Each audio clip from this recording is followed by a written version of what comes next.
The first time I asked Tyler, my next-door neighbor, to help me with the sink, he didn't say much. Just gave a little nod and said, "Yeah, I'll come by." He showed up that evening, toolbox in one hand, a small smirk on his face. No knock. Just let himself in through the side door. Said he figured I wouldn't mind. I stood awkwardly by the counter, watching him crouch under the sink, his sleeves rolled up, veins visible along his forearms. His shirt clung to him just slightly from the heat, or maybe that's just how I wanted to remember it. Then he looked up at me and said something that caught me completely off guard. "You sure it's just the sink that needs fixing?" I stammered something stupid, like, "Yeah, what else would it be?" He didn't answer. Just kept working, but slower. Like he knew exactly what he was doing. That night, when I closed the door behind him, I found a note slipped under it. "You looked at me like you were waiting for permission." And that was the moment I realized. I wasn't sure what Tyler came to fix, but it wasn't just my sink. My name's Luke. 27. Newly single and recently moved into a quiet duplex on the edge of a small town. I came here to get away from the noise, not the kind outside, but the kind that stayed in your head long after the arguments ended. My last relationship ended like a building collapse, slow at first, then everything crumbled at once. He said I was too quiet, too sensitive, too distant. But the truth is, I just stopped trying to be seen by someone who never looked. I was settling into this new place, unpacking boxes, fixing leaks, and trying not to feel like I was rebuilding my entire life alone, when I met him. Tyler. My neighbor from the unit next door. He had one of those hard-to-read faces. Always calm. Always alert. Early 30s, ex-military by the way he walked, straight spine, broad shoulders, sleeves always rolled just enough to show a forearm scar or two. He wasn't chatty, but when he spoke, his words felt intentional. Measured. Almost like he was listening to more than just what you said. We first talked while getting our mail. He looked at me, then at the package I was struggling to carry, and said, "You always move furniture in your socks?" I smirked. "It's a personality trait." He helped me carry it in without another word. No flirting. No small talk. Just quiet presence. That week, when my kitchen sink started leaking, I was about to call a plumber, but then I remembered Tyler. So I knocked on his door. "Need help?" he asked after I explained. I nodded. He showed up an hour later. No questions. Just walked in, found the problem, and got to work. But there was something in the way he moved, deliberate, slow, like he was stalling. Testing the space. At one point, I offered him a drink, coffee, water, beer, anything just to stop the tension from tightening in the air. He looked up from the cabinet, smirked, and said, "You always this nervous around neighbors, or just the ones on their knees in your kitchen?" I nearly dropped the glass I was holding. That was the first time I really looked at him, not just in passing, but really looked. He didn't break eye contact. He wasn't playing. He was serious. Curious. Intentional. And I didn't know what to do with that. I played it off with a laugh, said something like, "Guess I'm not used to people helping without a reason." His reply? "There's always a reason. Sometimes we just don't say it out loud." When he finished the repair, he stood up, wiped his hands, and said, "Call me if anything else breaks. I don't mind fixing things." But the way he said things, it wasn't just about pipes. That night, I found the note under my door. "You looked at me like you were waiting for permission." It wasn't signed. But it didn't have to be. And the worst part? He was right.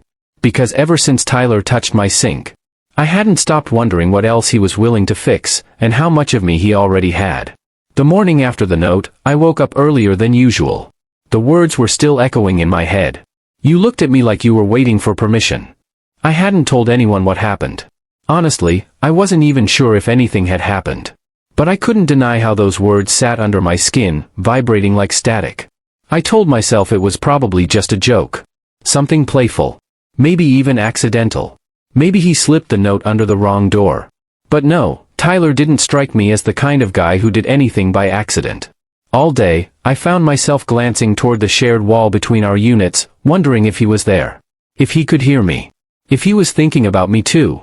That afternoon, I opened the pantry and found the wrench he'd left behind on my counter. It wasn't an expensive tool, just a standard one. But holding it felt like holding a piece of something unspoken. I told myself I'd return it, later. Not now. But that, later, turned into hours. When the sun started to dip and the light in my living room turned golden and soft, I heard a knock at the door. Not the side door, the front. I opened it to find Tyler standing there, hands in the pockets of a navy hoodie, that familiar calm in his expression. "You left this," I said, holding out the wrench. He glanced at it, then at me. "That's not why I came." I swallowed. "Then why?" He didn't step inside. Didn't make a move. Just tilted his head a little and said, "Did the note bother you?" I blinked. "I don't know." He studied me. "Do you want me to stop?" I wasn't sure if he meant the notes, or the glances, or whatever this was becoming. I opened the door wider. "Come in."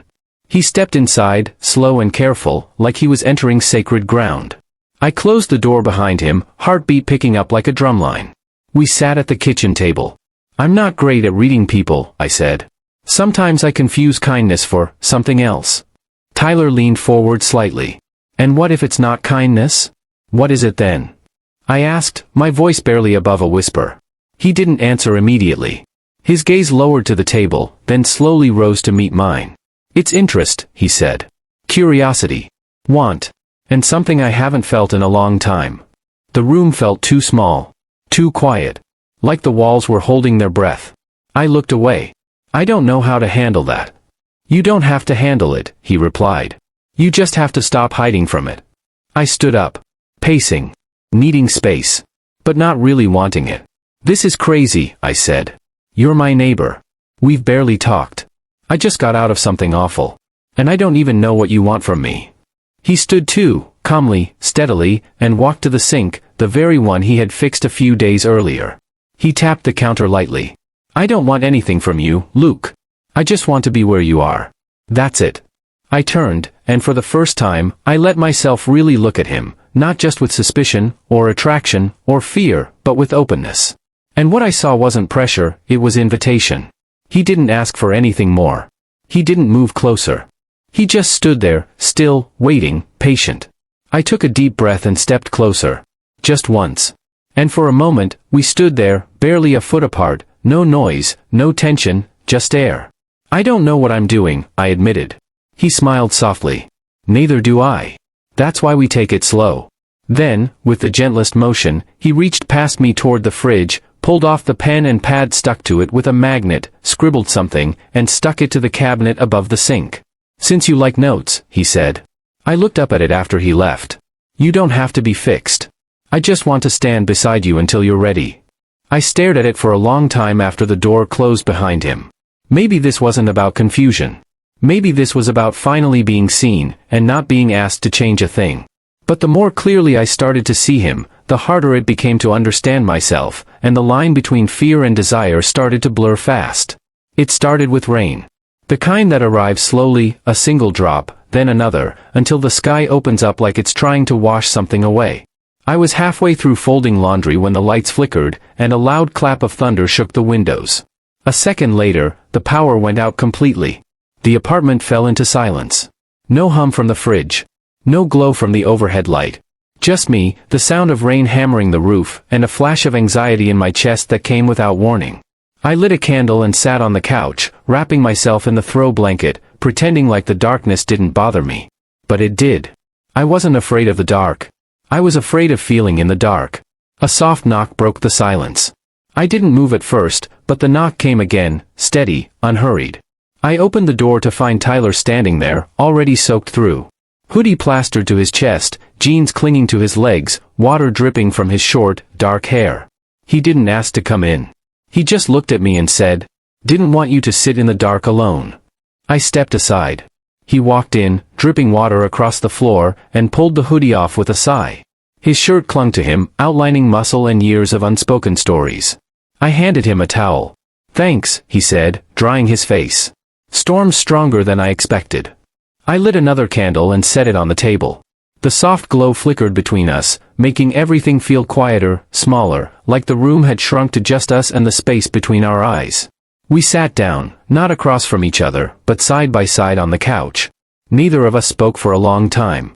The storm outside roared, but inside, the silence was a weight pressing gently on our shoulders. Tyler leaned back, resting his head against the couch. "I hate power outages." "Yeah?" I asked, surprised. He nodded. "Takes me back." I glanced at him, waiting. He looked at the candle, eyes distant. "I was stationed overseas for a while. When the lights went out, it didn't mean rain. It meant something worse. Something coming. I swallowed. You don't have to talk about it. I know, he said. But maybe I want to. He turned toward me slightly. I don't talk about that time much. Not because I can't, but because no one ever listens without flinching. I didn't flinch. Instead, I said, I'm not scared of your shadows, Tyler. I've got plenty of my own. He looked at me, long, quiet, and something shifted. He exhaled, slow and heavy, like he'd been holding his breath for years. You're different, he said. You don't ask for more than I can give. You don't push. I know what it feels like to be pushed, I replied. To be expected to explain things you're still trying to understand yourself. He nodded. Then his hand moved, just slightly, resting on the couch beside me. His fingers drummed lightly on the fabric, absent-minded, or maybe intentional. I stared at his hand for a second too long. And then? I placed mine beside it. Not touching. Just near. He didn't look at it. But slowly, his hand moved closer. 1 inch. Then another. Until our fingers brushed, lingered, and then gently locked together. It wasn't passionate. It wasn't explosive. It was quiet. Sure. Soft. And somehow, it was everything. My heart pounded in my chest, not out of fear, but out of relief. Like something in me had finally aligned after years of being off-center. I've been thinking about that note, I said. The one under the door. Yeah. He looked at me. Was I wrong? No, I said. You were right. I was waiting for permission. I just didn't realize it. His thumb brushed against mine, slow, rhythmic. You don't need permission anymore, he said. Another thunderclap shook the windows. But this time, I didn't jump. I leaned my head on his shoulder, tentative at first, then relaxed when he didn't move away. He rested his head gently against mine. And we sat like that. In the dark. Hands clasped. Two people with unfinished stories, finding comfort in the silence between them. I didn't want the lights to come back on. Because for the first time in a long time, the dark didn't feel empty. It felt safe. I closed my eyes and whispered, "Thank you for coming." "I'd come for you," he said, every time. We didn't kiss. We didn't undress. We just sat, fingers intertwined, as the storm passed quietly over our heads, never touching us. Because whatever was happening between us, was finally beginning to feel real. But when I woke up the next morning, Tyler was gone, and a new note was waiting on the counter. "I need to tell you something." I stared at the note on the counter for what felt like hours. "I need to tell you something." No explanation. No signature. Just the sentence in his handwriting, a little rushed, almost hesitant. I turned it over. Blank. Tyler was gone. No footsteps. No door creaks. Just, gone. The candle had burned all the way down. The towel he used to dry off was folded neatly on the back of the chair. The storm outside had passed, the sun was pushing through gray clouds now, but inside, a new kind of storm was settling in. Something felt unfinished. I texted him once. "Hey, everything okay? Read." No reply. The day dragged like wet clothes, heavy, uncomfortable, hard to ignore. I tried to distract myself with chores. Cleaned the kitchen. Took out the trash. Watered the plants. But every corner of the house reminded me of him. His note still sat on the counter. I didn't move it. By the next morning, I had convinced myself it meant nothing. Maybe he had a sudden errand. Maybe work called him early. Maybe it was just a misunderstanding. But the longer I waited, the more that excuse started to sound like the kind of lie I used to tell myself in my last relationship, the kind that comforts, until it starts to rot. I walked over to his unit. Knocked once. Then twice. No answer. I stood there longer than I should have, hoping to hear movement, anything. Nothing. The day after that, I tried again. Still no reply. The wrench he'd left on my counter last time? I placed it on his doorstep. Quietly. Like a peace offering. But it stayed there. Untouched. By the third day, I stopped trying. The silence became the message. And it hurt. Because when someone like Tyler, someone who speaks through actions more than words, pulls away without warning, it doesn't feel like confusion. It feels like rejection. I tried not to spiral. I told myself I didn't need an explanation. That whatever he had to tell me could wait, or maybe didn't matter. But it did. Because every time I sat in the living room, I imagined him walking back through that door. Every time I passed the sink, I remembered how he looked at me the night he fixed it. Every time I lay down to sleep, I remembered how his hand felt wrapped around mine, steady, safe, sincere. I checked the note one more time. Still the same. I need to tell you something. It didn't say when. It didn't say where. It didn't say how. Just that he needed to. And that need now hung over me like a half-open sentence I couldn't finish. That night, I stood by the window, lights off, staring at the empty street. The only sound was the distant chirping of crickets, and the soft hum of silence pressing in on me.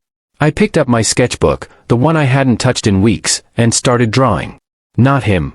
Just his hands. The shape of his fingers. The way they looked when they held mine. The slight scar across the thumb.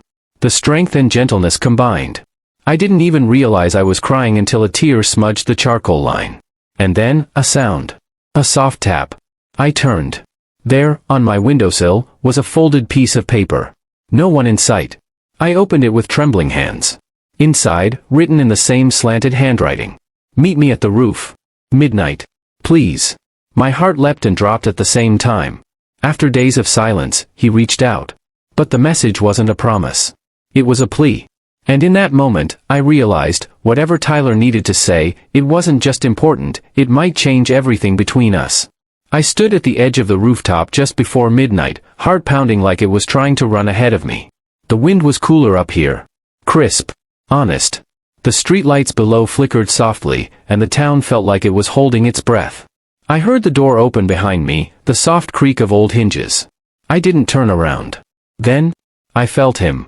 Tyler stopped beside me, close enough to feel his presence, far enough to respect the space between us. For a few seconds, neither of us said anything.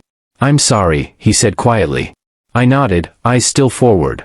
You left. I know. You left without saying anything. He sighed. I needed to figure something out before I gave you an answer I wasn't ready to live with. I finally looked at him. His jaw was clenched. Not in anger, in restraint. I thought maybe you changed your mind, I whispered. He shook his head. No. That's the problem. I didn't. What do you mean? Tyler took a step closer. I meant everything. The notes. The touch. Sitting with you in the dark. I wasn't pretending. Then why disappear? He looked down at his hands. Because I'm scared. I swallowed hard. Of what? He looked back up at me, and for the first time, he didn't hold back. Of being loved by someone who actually sees me. Of screwing it up. Of becoming someone you regret letting in. I felt my throat tighten. I reached out, gently taking his hand. Tyler? I'm scared too. But I'd rather be scared with you than safe and alone. His fingers tightened around mine. I didn't grow up with love that lasted, he said. Everything was temporary. Conditional. Even in the military, loyalty came with limits. But you made me want to stay. And that scared me more than leaving ever did. I stepped forward and rested my forehead against his. I'm not asking you to stay forever, I whispered. Just stay now. He exhaled like he'd been waiting for permission to breathe. I can do that. We didn't kiss. Not yet. We just stood there, forehead to forehead, hands clasped, while the night stretched out around us, quiet, fragile, and real. And in that moment, I didn't need to hear him say anything else, because his silence finally felt like a prom. We didn't come down from the rooftop right away. We stayed up there, hands joined, our foreheads still pressed together, long after the wind had settled and the world below had gone to sleep. There was nothing dramatic. No big speech. No desperate kiss in the rain. Just the quiet presence of someone who had finally stopped running, and someone who had finally stopped doubting they were worth chasing. Eventually, we walked down together, barefoot on the cool stairs, neither of us speaking, but everything finally understood. Inside my apartment, I lit a single candle again. The same one from the night of the storm. Tyler stood by the window, staring out into the dark. I watched him from the kitchen, feeling everything shift inside me. Something real had started between us, something raw, and terrifying, and honest. I want to tell you something, I said, stepping closer. He turned, his face soft in the flickering light. I've never had this before, I whispered. This feeling of safety. Of someone seeing me without trying to fix me or break me. You just showed up. You stayed. Even when I pulled away. Even when I made it hard. Tyler's eyes didn't leave mine. I stayed, he said, because I saw something I didn't expect, someone who reminded me what it feels like to want something real again. He stepped toward me. I've been numb for a long time, he continued. I got used to holding people at arm's length, emotionally, physically. It was easier that way. Safer. But then you, with your damn quiet voice and sad eyes and that cracked sink you pretended wasn't that bad. We both laughed softly. You made me want to risk it, he said. You made me want to feel again. I reached for his hand, the same hand I had sketched just nights ago, and pulled him closer. This time, I didn't hesitate. And neither did he. Our lips met gently at first, tentative, soft, almost like asking a question we both already knew the answer to. But then something gave in. Something broke open. It deepened. Slow, breathy, full of emotion we had both kept sealed behind silence and caution. It wasn't just a kiss. It was the first moment of peace I had felt in years. He rested his forehead against mine again after, our breaths mingling. I don't want to leave, he whispered. Then don't. He stayed that night. Not in the way most people expect. We didn't rush anything. We didn't take off our clothes and try to prove something through skin. We just stayed. He curled up beside me on the couch, both of us wrapped in the same blanket, legs tangled. His hand found my chest, just over my heart. He held it there, like he was trying to memorize the rhythm. I placed my palm on his, fingers spread wide. I'm not going to run, I said. I won't disappear again, he replied. We slept like that, not out of exhaustion, but out of relief. I woke up once in the middle of the night, just to check if he was still there. His chest rose and fell slowly beside me, and I smiled for the first time in a long time without feeling the ache that usually came after. Morning light spilled through the curtains like gold, soft and slow. He was already awake. Hey, he said gently. Hey. He sat up, stretching his arms, hair a mess, hoodie wrinkled, and somehow still looked like everything I'd been waiting for. He glanced at me. Can I tell you one more thing? I nodded. I used to think I had to be strong all the time. Silent. Unshakable. But being with you made me realize that real strength is letting someone see you when you're not at your best. I swallowed hard. Same, I whispered. I used to think love meant proving you were enough. Earning it. Chasing it. But now, it just feels like breathing. He leaned in and kissed me again. Soft. Certain. Like we weren't starting something, but continuing something that had been waiting for us to catch up. And in that quiet moment, I realized, the only thing more powerful than being seen, was letting someone stay after they had. It's been 3 months.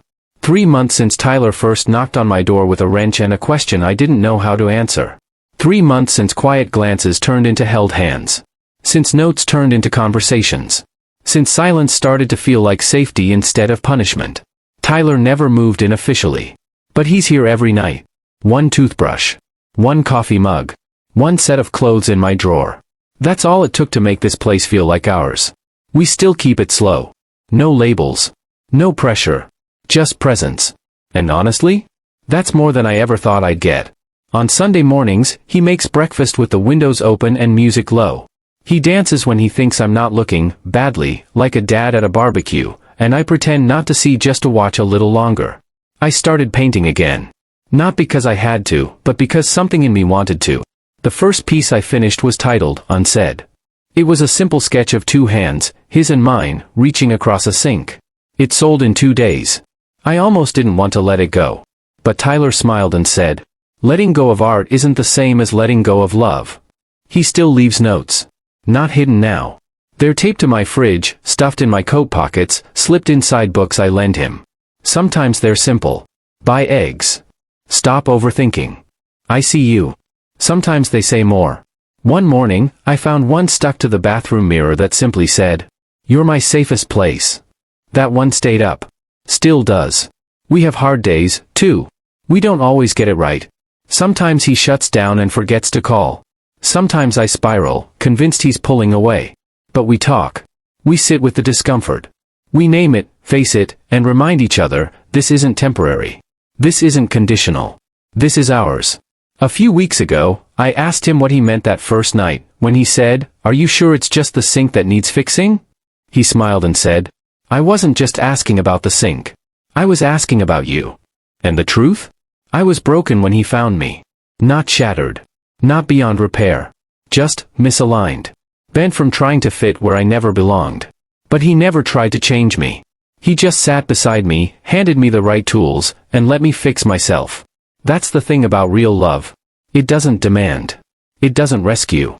It doesn't press. It just stays. Quietly. Steadily. Through every flickering light and every leak in the wall. And sometimes, that's all we really need. Someone to notice. And someone to stay. That night, as we lay in bed, he traced circles on my wrist and asked softly, "Do you still feel broken?" I looked at him and said, "No. I feel held." And that, I think, is the real fix. He didn't come to repair my house. He came to remind me I was never too damaged to be loved, just waiting for the right person to knock. Have you ever had someone walk into your life and quietly change everything? Tell me in the comments, because sometimes, the softest stories are the ones that stay with us the longest.